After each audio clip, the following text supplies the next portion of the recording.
For the past few years, I've been a delivery driver for a local pizza shop in a small rural town.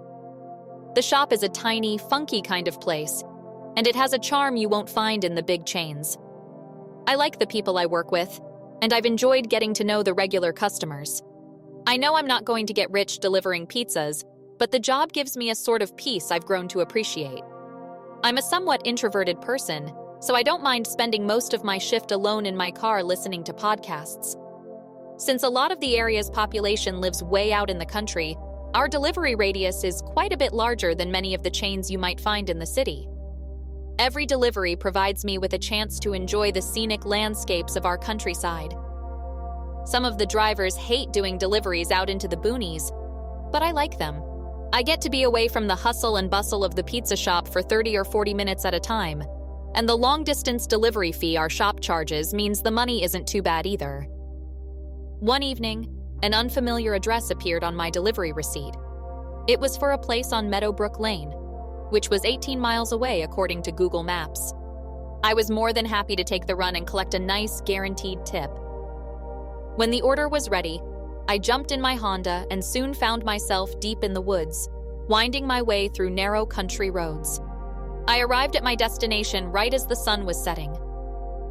The house was a lonely, dilapidated place situated a few hundred feet off the main road. A single exposed light bulb illuminated the porch. I knocked on the door, and after a brief pause, a man answered. His appearance was a bit disheveled, and his movements were jumpy and unnatural.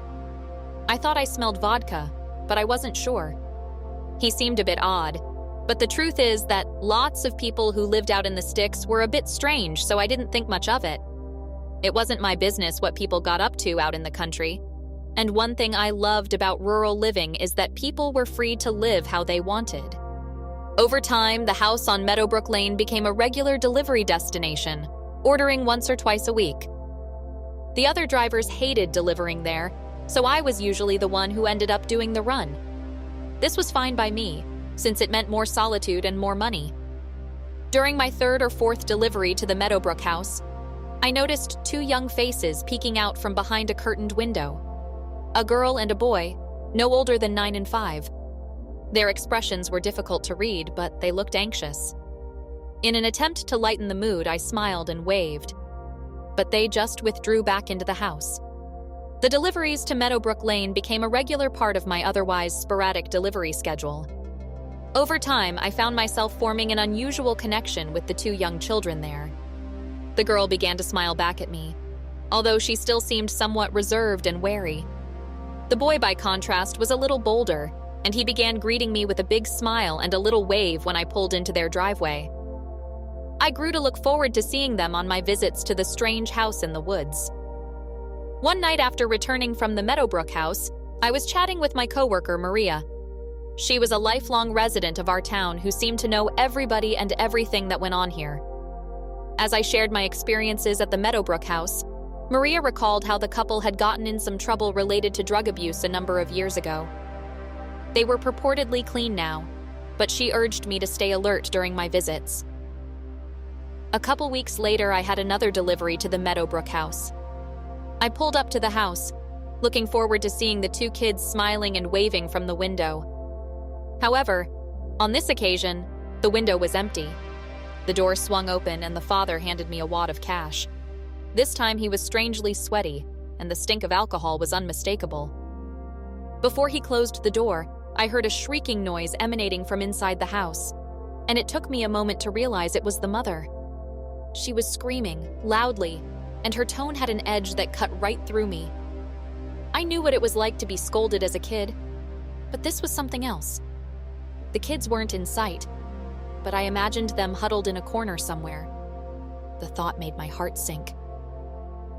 As I drove back to the pizza shop, the disturbing scenario kept replaying in my mind. The parents' growing instability was obvious, and I was becoming genuinely concerned for the kids. But I was just a pizza delivery person who happened to have an occasional window into their lives. I wasn't sure if it was my place to get involved. It was only a few days later that I found myself once again making a delivery to the house on Meadowbrook Lane. I felt a sense of dread wash over me as I made my way deeper into the countryside. I used to enjoy the long, peaceful drive to the house. But after my last encounter, the drive had lost its charm and was now tainted with worry. As the old house came into view, its grim appearance seemed to mirror the unease I was feeling. The familiar driveway suddenly struck me as eerie and desolate. As I stepped out of my car and headed towards the house, my eyes were drawn to the window where I expected to see the kids welcoming me with a smile and a wave. This time it was just the girl. No brother in sight, and her expression was different. The usual half-smile was gone, replaced by a look that was a chilling combination of fear and sadness. I smiled at her meekly, hoping it might help somehow, but she didn't smile back. Instead, she looked over her shoulder, then pressed a crumpled piece of paper against the window. She had written a single word in all capital letters. Help. It felt like my heart stopped. Fighting to keep my fear under control, I acknowledged her silent plea with a discreet nod. Suddenly, the door swung open and I turned my gaze away from the window, not wanting to arouse suspicion. It was the father, and he looked more out of sorts than ever. His eyes were yellow and glassy. His movements were spastic, and his head kept twitching to one side. He handed over the money, barely seeming to recognize my presence. As I returned to my vehicle, I cast a final glance at the window. The little girl was gone. As I drove back to town, my mind raced. I had to do something. I should have done something already. I sped past the pizza shop towards the police station. I drove into the station's parking lot and spotted an officer I knew as she was getting out of her patrol car.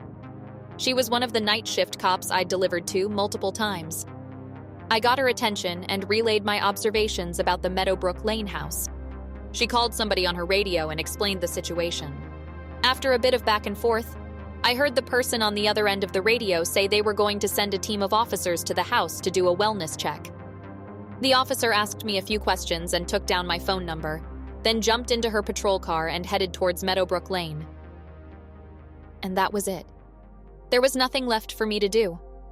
I knew that I had done the right thing, but I was painfully aware that things were far from over for those poor children. I went back to the shop, but I had trouble concentrating on work. I got home late and had a couple hard ciders to calm my nerves. Sleep eluded me as I struggled with the image of the little girl's face and her silent cry for help. The days following the incident were filled with anxiety and worry. The only thing I could think about was what had happened to those kids. The following day, I visited the police station to see if they could provide me with an update.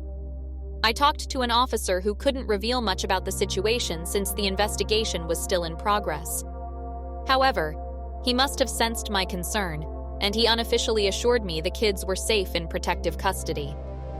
I slept a little easier following the update, but I still desperately wanted to know the full story.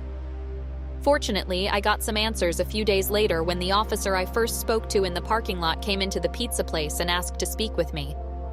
She expressed her gratitude for the report I had made and proceeded to update me on the results of their investigation. It seemed that the couple had been operating a meth lab in their basement and were regularly using meth and other substances for several months. Their son was discovered locked in the attic when the police arrived. The image of that little boy trapped in the attic while his parents were out of their minds on drugs made me feel nauseous. The clear signs of neglect and abuse meant Child Protective Services were able to step in right away and remove the children. The kids were now in safe hands, and their parents were looking at serious jail time. The officer told me it was unlikely they'd ever get the kids back. Hearing this gave me some relief, but it didn't erase my sadness for what those kids endured. I could only hope that this was the start of a new, better chapter in their lives. I thanked the officer for the update and went back to work.